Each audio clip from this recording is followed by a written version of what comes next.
The Parsons Perspective.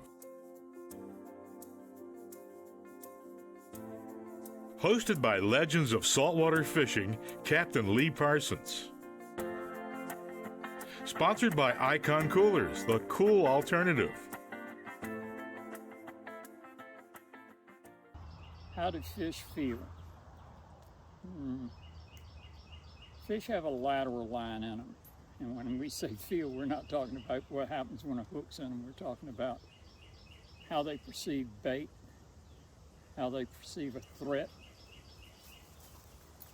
And most all their information comes from a lateral line that travels down their back on their sides. And that lateral line is full of sensors, and the sensors are what gives the fish the ability to tell whether it's a threat or whether it's bait or whatever. With drum, not only do they have a lateral line, but they have a sense under their chin. And they have pec fins with little feelers on the outside of them, which is almost like another taste bud. And they can go along the bottom and feel whether they pass over a crab or shrimp or whatever. And that's when they turn nose down and start rooting in the mud and do what they call tailing.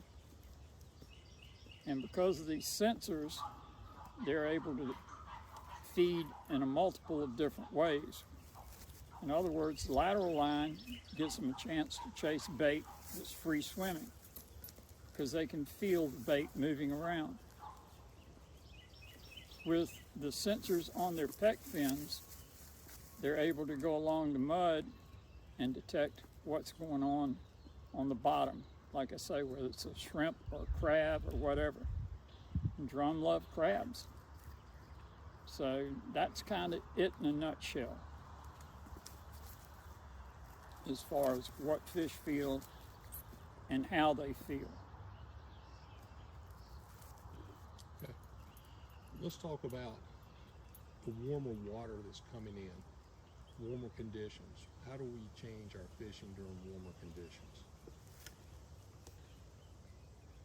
With drum, and I speak more drum than anything else because that's mainly what I target, but with drum, in the warmer conditions, they tend to stay in the flats just like they normally do. They adapt to the warmth. Warm water makes them fairly active for the most part. They tend to separate and get more on their own than in big schools. Now, that's not saying they won't be in a big school, but you'll find more singles, doubles, and triples in the warmer water than you will in the wintertime when they're more grouped up. But they will travel in groups.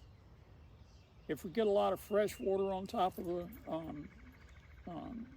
warm water on the flats, they'll tend to roll off and get to the edges and go to the deeper water and hang out on the deeper water edges where they can keep that temperature as a steady base. Instead of getting real hot or real cold, they can just move over to where the water temp tends to make them more stable and what they're used to.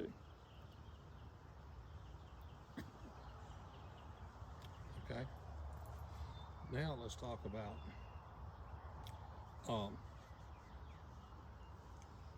what fish see. What's their vision? How does their vision work in their lifestyle, feeding, things like this? It depends on the water clarity and how much turbidity is in the water. The more turbidity, of course, the less they're going to see, the less their depth of field is going to be. When it's clear, they can see a fair amount of ways. But there again, it's not so much what they see until they get close up to it, but what they feel, going back to a lateral line, or what they hear. I.e. a top water. They hear that click, click, click, click, click, click of a top water. Some days they want a high pitch. Some days they want a low pitch. When I do my popping corks that I make both high and low pitch popping corks. Some days the popping corks that are the low pitch are what tends to fire them off. Other days it's the high pitch.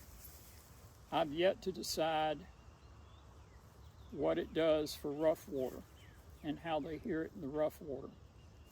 Like I say, some days in the rough water that high pitch works best. Some days in that rough water the low pitch works best.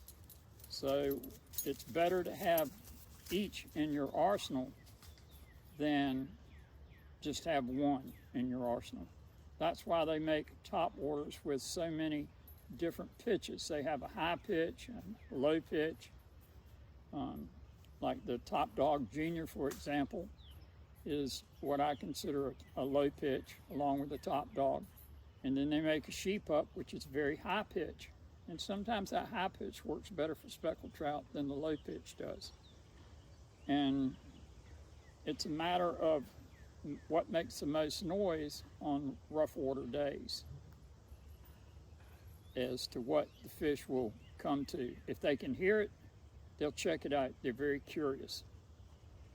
So hearing and feeling are, two of the big things.